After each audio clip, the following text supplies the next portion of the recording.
Hello and welcome to the Proptech Hot Seat on iPropertyRadio with myself, Carol Tallon, the show where we explore trends and technologies driving innovation across the built environment. The show is brought to you in partnership with Proptech Ireland, the hub for innovators, investors, and indeed for industry leaders. Today, I'm delighted to be joined by Anthony McCann, VP of Global Operations at Dev Centre House, developers of Tenant In.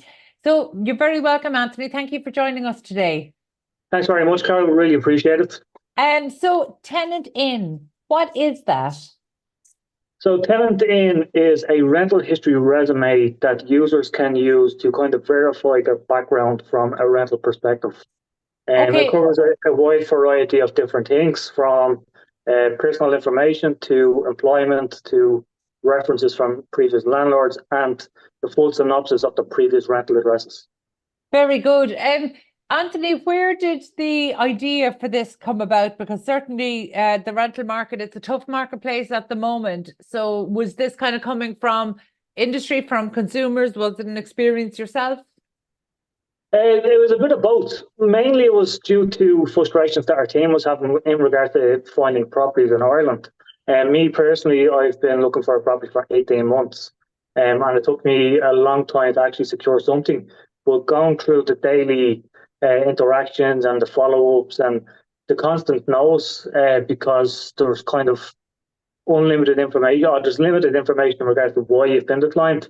We came up with TenantIn to try and make it a bit more transparent from a tenant perspective and to try and make them look better from a landlord perspective at the same time. When you describe the constant no's, I know that there'll be people listening in here today that would say, I wish I could get a no. I can't get any response. I'm getting no acknowledgement. We've spoken to tenants that have applied for literally hundreds of properties. Now, I mean, 350 properties plus, and they might have gotten 12, 15 responses out of those. And I absolutely appreciate from letting an estate manager's point of view. I mean, it's definitely a numbers game. We've spoken to letting agents who talk about either putting a property up on a property listing website, but taking it down within half an hour or an hour because that's the max number of inquiries they're in a position to deal with.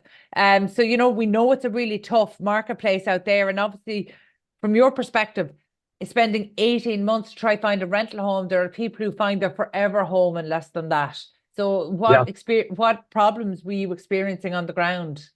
Well, it was similar to that, very little response or lack of detail when you get a no, which is obviously frustrating because you don't know where you're falling short and you can't figure out what you could do better for your next application. But a lot of it was in regards to just the general frustrations everybody else within the tenant kind of system is facing. Like no responses, issues with your application, or you get through certain stages, but at the end you fall short and you don't know why.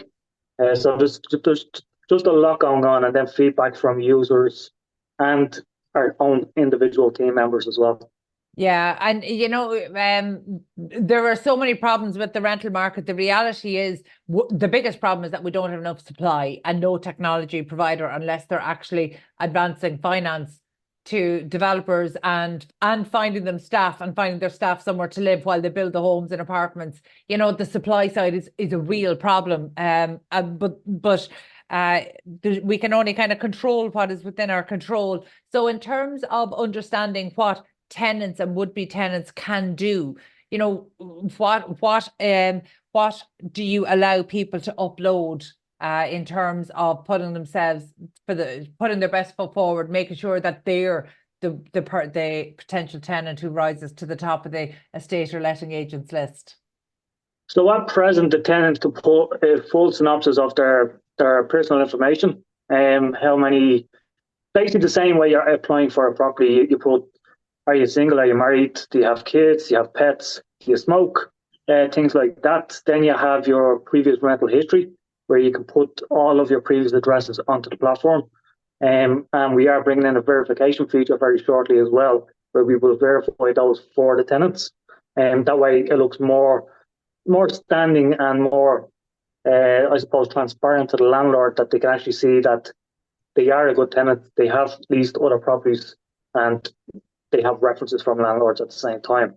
yeah. The And other look, thing, yeah, go ahead. the verification is such a huge part of it. And I know it's kind of one of the smaller details, but I think any estate and letting agent would tell you, according to their records, none of their tenants smoke. So the reality is that we do need to get better at verifying, and also in terms of checking references and things like that. But it shouldn't need to be done every time.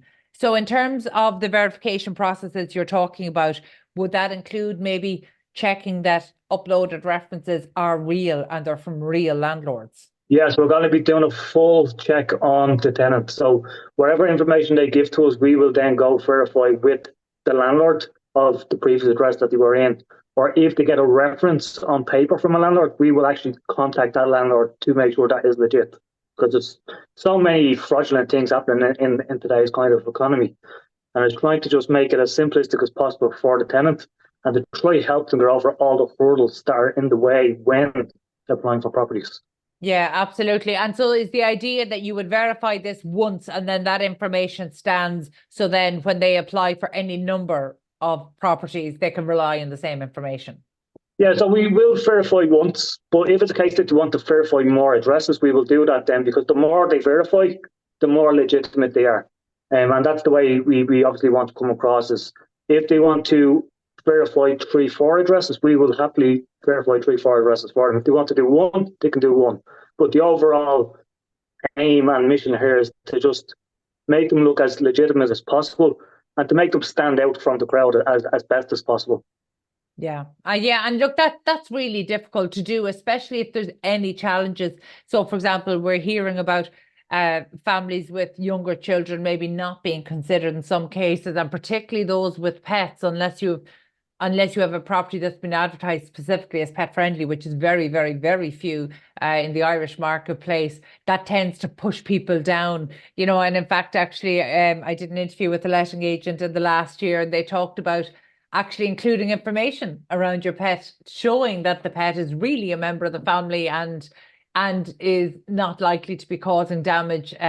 But things like that can be very difficult. And you can see it from the estate and letting agent's point of view. They're managing a property belonging to someone else. So they need to use whatever information is available to make the best educated guess on who is going to cause the least amount of problems, who is going to be able to readily afford their monthly rent, who is not likely to damage, and maybe who is likely to stay, whether it's long or short term, whatever the landlord's preferred term is, that make sure it's somebody for whom that suits.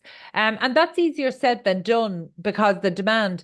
But in terms of your business model, who pays? Is it the landlord or the tenant or another mechanism? So for the tenant, at the moment it's free. So we don't charge anything. They can set up a generic profile that they could utilize at their leisure.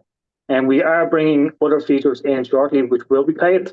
One of them is on a hunt, which is basically them showcasing that they're on a hunt, very similar to the LinkedIn type model, where you can say you're looking for a job.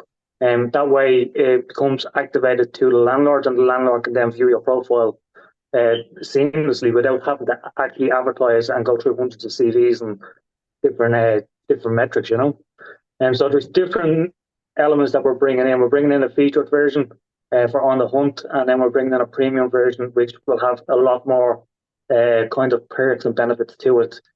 Something I can't discuss at the moment, but is in the works. Headhunting for tenants. I like that switch. I haven't heard of that in the marketplace in Ireland or anywhere else. So you essentially, if you're moving out of a property, you essentially flag that you're going to be looking for a new rental property. So essentially, landlords can pitch. I now in the current marketplace being so competitive, I don't know why they would need to do that unless they see something on your profile that they find would be particularly suitable for their property. But it's a really interesting feature. What was the thinking behind that? Well, the thinking was that the old system was broken. Obviously, there's a lot of frustration from landlords and agents' perspective as well. Like as you said, they put up a property and they have to take it down 10 minutes later because there's thousands of profiles that they have to try scour through.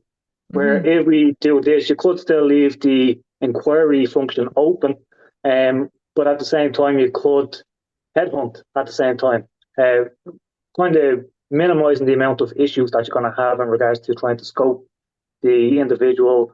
Do they meet the requirements? Are they kind of the best person for the property? But at the same time, in regards to the other platform that we're building in conjunction to TenantIn, Fico.ie, and this is a property platform where the TenantIn features will be inbuilt to that, where the agent, when they post a property, will be able to get get the top tenants suitable to that property through TenantIn. So they can then schedule viewings directly through Fico with TenantIn members. Interesting. So it's almost like a matchmaking service. More or less, yeah. And so is that based on the geography, the type of property, the number of occupants in the home? What would be the metrics? What makes somebody match as being a suitable tenant for a property?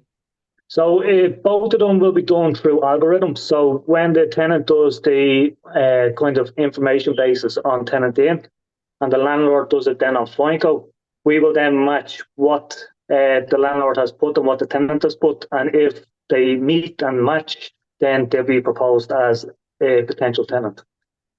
That's a really interesting one. And then, so how are you making sure that landlords know about this? And I presume it's available for private landlords and for letting agents.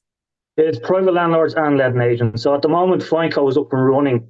It's 2 free active ads at any time, or 2 months unlimited for agents, after which becomes paid. But at the moment, that's up and running. We launched that in October. At present, I think we've roughly about 200 properties listed. And just as of Friday just gone, we allowed properties for sale and for buy as well. Because first, Fico was aimed at the rental market, because obviously the issues that's there. But we quickly learned from agents that it's very difficult to manage when they need to sell properties as well. So we said we basically put that function in to make it more accessible and easier for the agents and landlords to use. I mentioned that you're the VP of Global Operations at Dev Centre House, and I would imagine that most of our audience won't be familiar with Dev Centre House. So just to clarify, it is a custom software developer established for more than a decade? Yeah, more than a decade. So Dev Centre House basically started, it was 2012. And it started with 5 developers, and it's kind of grown over the past 10 years to 100 plus.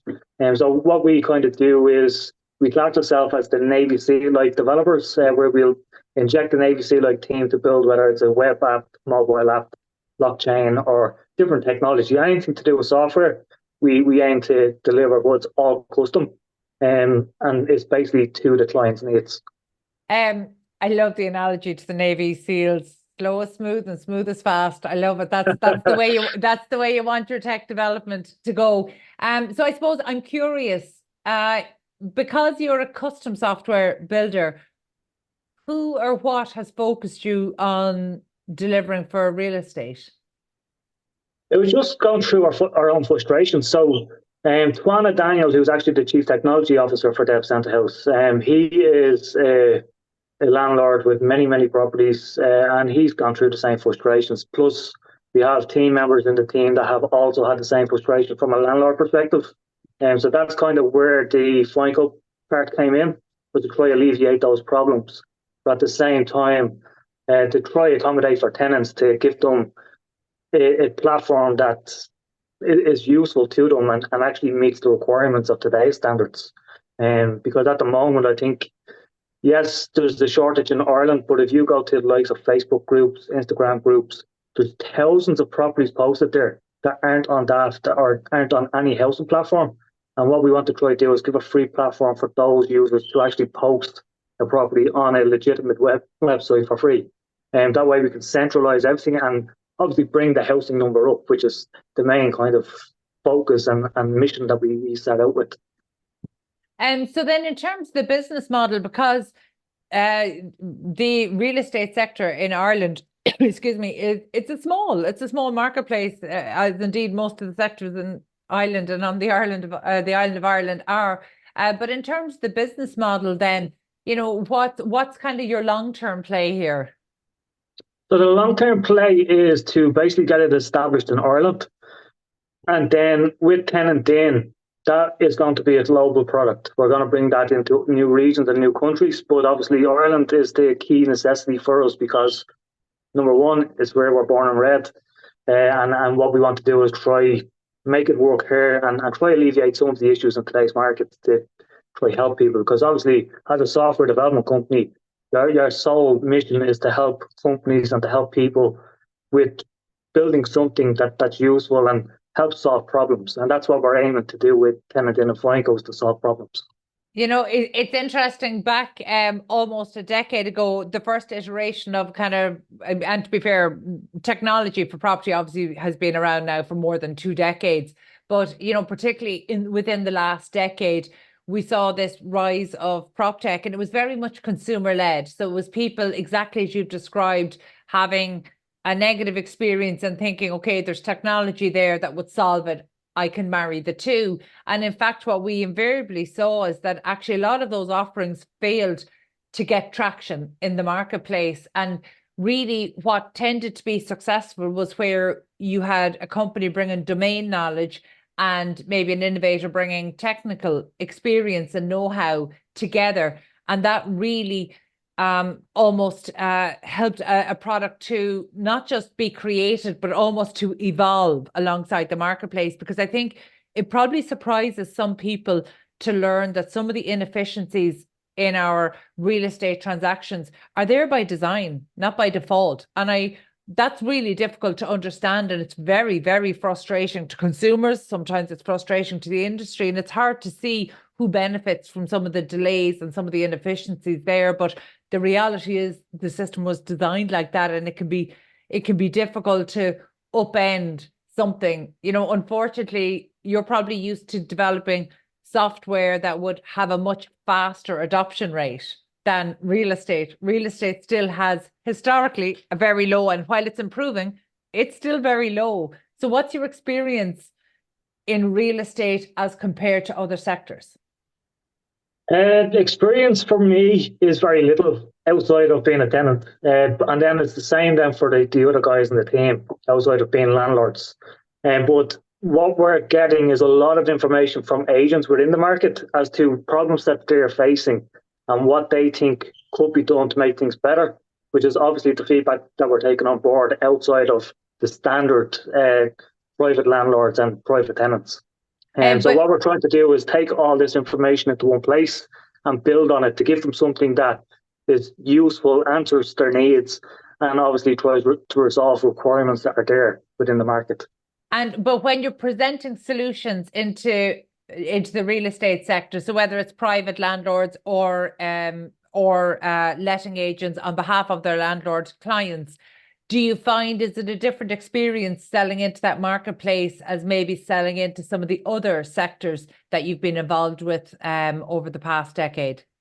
I don't think so, to be honest. Like we've basically built hundreds of apps and we've brought them to market. So I think we've, over our 10 years of experience within the market, we've gathered a lot of insight and a lot of knowledge. So it's no different from anything else. Obviously, some things work, some things fail, but it's that sheer determination that makes it work. So we're very determined to make this work from like a deliverability factor and basically see the potential here for something big, which is why we're so focused and so passionate about it, is the fact that, number one, we've had to live with these problems personally. We've had to experience these problems personally. But when we go out to speak to people, very similar to politicians, when they go out and knock on the doors, you hear so much information back, and all you can do is either action on it or dismiss it. And we're an action type company.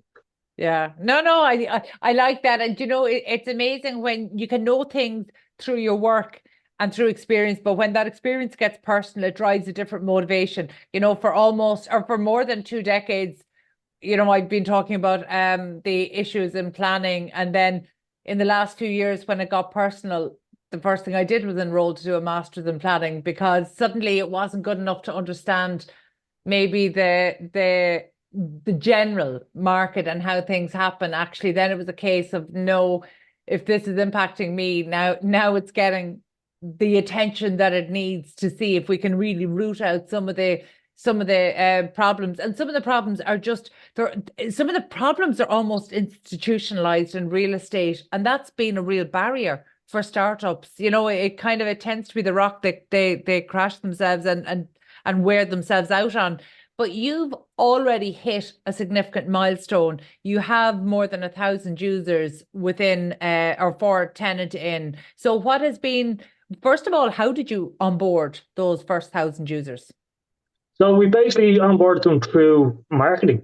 So we have our marketing team pushing content through social media, TikTok, Instagram, Facebook, and basically any social media channel you can think of. I'm sure our team are there working in the background, posting into different things.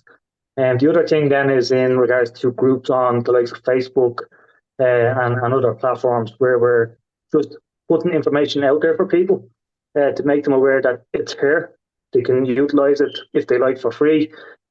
Obviously, it will become paid at some stage, but I think the information gathering right now is the most important part. So we're not in the market at the moment to make money because we know there's a longer term plan here and there's a longer term goal.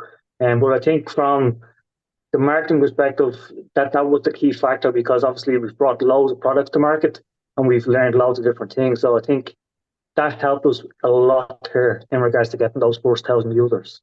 And the same with Fico as well. We were nominated, we only launched in October, and we were nominated for Property Platform of the Year just this Friday gone. We obviously didn't win it. Owen Riley won it. Congratulations to him and his team. But it was just really phenomenal for us to come out in such a short period and be nominated for something so prestigious, Yeah, no, absolutely. And, look, your approach is one that I think will resonate. This Proptech Hot Seat show is a show for founders and innovators across the built environment. So whether they're coming from real estate or construction or planning or climate and ESG solutions. And many will have adopted that model of, we don't need to have this income generating for a certain period of time, but there's generally a limit on that. So have you thought about that? Have you kind of given yourself a window there and said, right, we have 12 months to turn that, or 2 years, or, do you have a window in mind? Yeah. So our first initial outpost was to be cash flow positive within 90 days. We then reevaluated based on what we were doing and saying, okay, this is not possible. What we need to do is continue information gathering, find out what the users need, find out what they want, and then build it. And then further down the line, we then think about how we're going to generate revenue. So for us, it'd be 6 to 12 months from the launch date, which was October, where we would start being cash flow positive, because obviously the features that the users want, we have to build. And that kind of opens up the doorway then for that revenue generation. So as I said, we have a couple of new features coming out that will be paid, and that's where the revenue generation will come from. And the same with Fico. Yes, it's free at the moment, 2 free active ads at any time, or 2 months free for our agents. But after that point, it becomes paid. And now it is a lot cheaper than most other platforms in the market. And that's purely to ensure that we can reduce the costs around the board, whether the private landlord or from an agency perspective as well. Anthony, did you really think you could get cash flow positive in 90 days? We did actually, yes. We had this planned out, especially from a marketing perspective, how we were going to hit it. And then when we kind of seen that there was more growth needed with the platforms directly and kind of a little bit more additional software touches to be put in, then we were like, okay, we need to redraft our plan here, which is why we extended it to the 6 months, 6 to 12 months. But yeah, we actually set out with a 90-day cash flow positive mentality. Okay, and that's probably coming from the Dev Center House background, developing tech solutions for other sectors. And I suppose that's why I was curious when I asked the question if the experience for the built environment had been different to other sectors, because what you're describing there is the key difference between marketing and the market.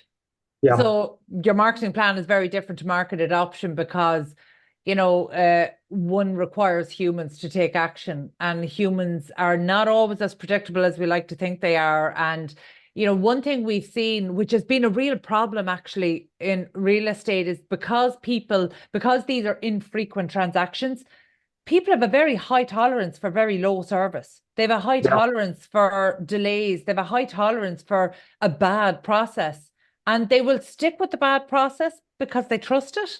And that's been a real problem actually for people who are coming in and trying to drive very, very good solutions that would benefit consumers. So I think it's interesting that you're just starting to experience that. By the way, you should definitely have reached out to Proptech Ireland in advance, because we would have questioned that 90 days cash flow and challenged that, excuse me, from a bit of robustness. But it is interesting. But what's next for Tenant In? Because you have your 1,000 users, and that's a really significant milestone. So I definitely don't want to play that down at all. That's a really significant milestone.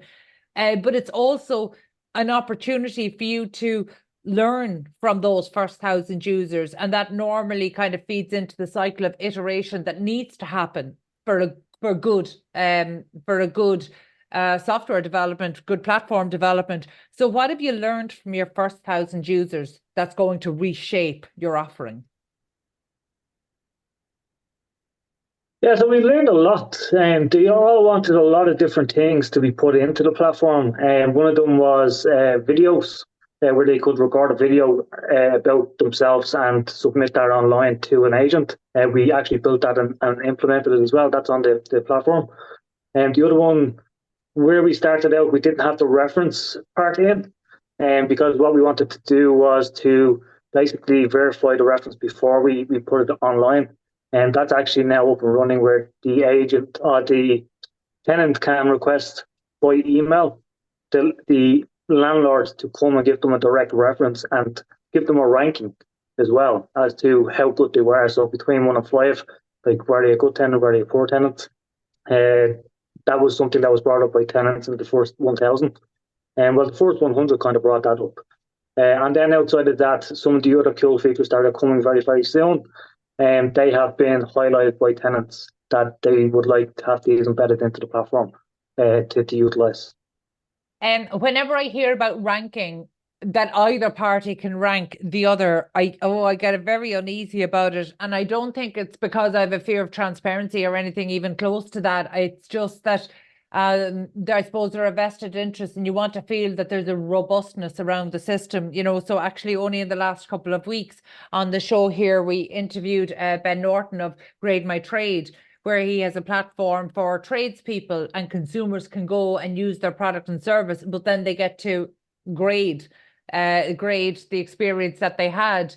And, straight away, we could see that there were some opportunities for abusing that. There could be a lack of fairness around it. So, like, what kind of robustness have you built in around the ranking system, or will you build in? The ranking system would come into the reference system. So once, say, for instance, the landlord ranks a person, we will then go and verify that there's no kind of bias there. And if there's a case that there's bias, we'll just void it. So the overall objective is to, number one, get the reference from the landlord, but at the same time to ensure that there's no bias. And if somebody is ranked, say, 1, why are they ranked? Is that something we can add to the platform from a tenant perspective? Like, they may have had a bad ending to the lease. Like, for instance, they have to move out because the landlord's selling. And we need to understand exactly why they're being ranked low before we will initiate that onto the platform as a start. Yeah. No, and I think that's fair. And I think it's fair on both sides. You need that level of robustness. It's something that, we see. And in fact, now the data is showing us that, a lot of our early days in terms of Google rankings and ratings and TripAdvisor, they've all been plagued.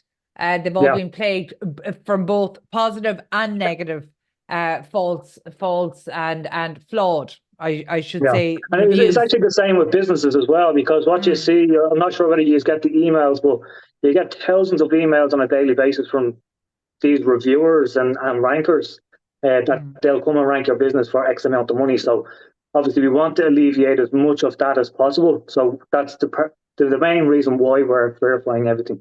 Because even when they're verifying the previous addresses, they'll have to upload the utility bill or some form of address to say that they did live at that address as well. So there'll be a lot of verification happening in the background to make sure, number one, it's secure, but at the same time, that's fully transparent to any agent or landlord that receives that tenant's profile. Yeah, very good. And then obviously from a GDPR perspective, we won't share the platform directly with the agent or landlord. The tenant is the only person that can share that information. So if an agent wants to view their profile, they send a request to the tenant, and the tenant then either declines or accepts the invitation.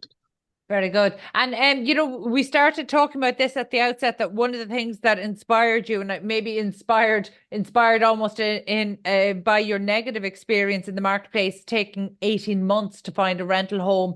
Do you have any stats, say, in terms of your first 1,000 users? Have you been able to reduce the length of time it takes for them to find a suitable property? At the moment, no, we don't have that stats. Obviously, the 1,000 people, we're still kind of getting those numbers and crunching the data. But I do believe over the next month or two, we will have really solid data. The more users that we get, and kind of go through all the motions to understand exactly what's happening on a daily basis, a weekly basis, and monthly basis for those tenants, because that's the most vital information for us to ensure that we can basically continue to improve the platform, but also meet the requirements of the tenants that are using it and proposing it to landlords and agents. Very good. And I suppose finally then, I know we talked a little bit about the larger ambitions there, but what do you see kind of in the next 12 months for Tenant In? So for Tenant In, we will see the On a Hunt feature launched. That will happen within the next 6 months, ideally. And then within the next 12 months, we're planning to launch in 2 other regions outside of Ireland. So potentially the US, and we're weighing up another location, but the US is definitely on the map. Very good. Well, look, best of luck to the team there. I appreciate you taking the time to go through it with us today. And you know, you've definitely emphasized the need for solutions targeting the rental market, and for both tenants and landlords, to be fair, because one thing we've seen for sure is that actually on the supply side is not picking up as quickly as we need it to. So actually, we're likely to be looking at the current rental crisis. It's unlikely to get much better in the next couple of years, which is really disheartening for people to hear. But on the plus side, hopefully new availability will mean that some people who are geared towards owning their own home in the next number of years might have a greater opportunity to be able to do that, which is welcome. But it's obviously not good news for those who are going to be in the rental market for the next couple of years. So, you know, obviously we welcome being able to explore any solutions that can alleviate the pain there. So listen, best of luck to your team as you progress. That was Anthony McCann, VP of Global Operations at Dev Centre House, developers of Tenant In. My thanks as always to producer Katie Tallon and to the audio team at Hear Me Roar Media. Before we go, a special word of thanks to our sponsor, Proptech Ireland, for supporting the podcast and for making these conversations possible. And finally, thank you indeed for tuning in. We'll catch you on the next episode of the Proptech Hot Seat. In the meantime, please be sure to check out all of the other Irish and international real estate and construction shows here on iPropertyRadio.com.